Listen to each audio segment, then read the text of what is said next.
Every morning at 6, a bell rings in this town, but almost nobody knows it once kept a man alive. Light just before sunrise, when the streets are empty and the world hasn't fully decided to wake up yet. Most people never notice it anymore. It disappears into coffee machines starting, car doors closing, tires rolling across pavement, morning news playing softly in kitchens. Routine swallows the sound before anyone has time to think about it. But there was a time when that bell was not background noise to one man. It was proof he survived another night. This isn't really a story about religion, it's about distance. The distance between having a normal life and losing it piece by piece. The distance between being seen and becoming invisible, and the quiet ways a person can find their way back without the world ever realizing it happened. 3 years earlier, morning sounded very different for Michael Turner. No bell, just a weak phone alarm vibrating against plastic inside an aging Honda Civic parked behind a closed grocery store. The windows were fogged from his breath, and blankets were piled on the passenger seat. That car wasn't transportation anymore. It was bedroom, storage, shelter, and sometimes the only place he could exist without explanation. Each morning he sat up carefully so he wouldn't hit his head, keeping his eyes closed for a moment because there was always a brief second where he almost forgot. Then reality returned, tight space, cold air, nowhere to belong. Michael was 42 years old, a factory worker nearly his entire adult life, a man who built routines instead of dreams and was satisfied with that. Stability had been enough. The plant where he worked didn't close dramatically. No explosion, no final shift ceremony, just a short meeting explaining machines were moving overseas and operations would end. 10 minutes of talking erased 20 years of predictability. At first, he believed effort would solve it. People like him were raised believing consistency guarantees survival, but interviews turned into polite apologies, savings turned into rent payments, and rent turned into overdue notices. Stress doesn't arrive loudly, it settles quietly into conversations, and silence grows where comfort used to live. His marriage didn't collapse in anger, it faded in exhaustion. Fewer conversations, longer pauses, separate worries carried alone until the distance became permanent. He packed what fit into his car and told himself it was temporary, because everyone believes that at the beginning.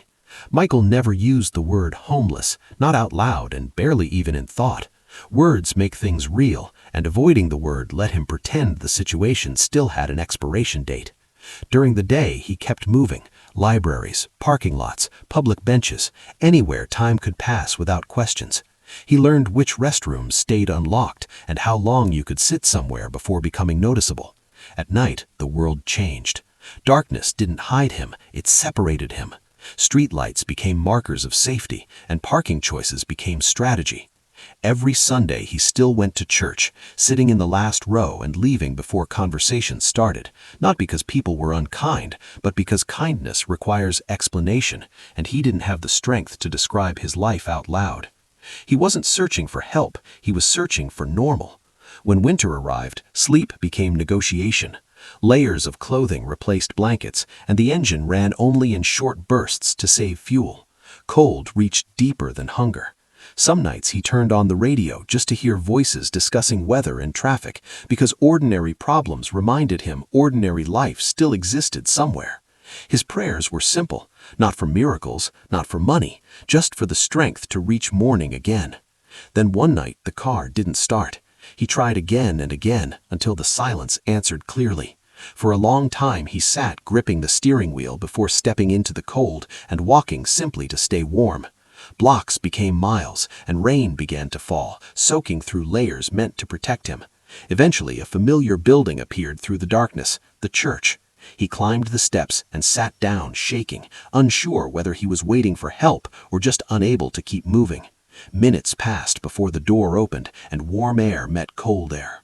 No interrogation, no suspicion, just a towel and a cup of coffee placed in his hands. In that moment, dignity returned not through speeches, but through normal treatment. They didn't promise to fix his life. They offered a place for the night and small tasks the next morning.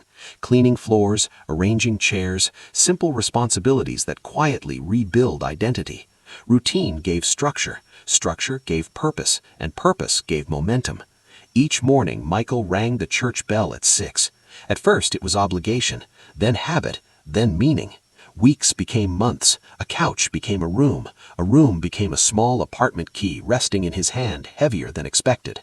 Now, years later, Michael wakes before sunrise and walks to the church as the sky brightens, pulling the rope at exactly 6 as the sound spreads across streets beginning their day.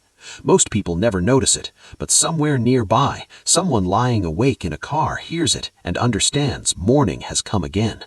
Michael rarely tells his story because it isn't dramatic, it's quiet, and quiet stories happen everywhere.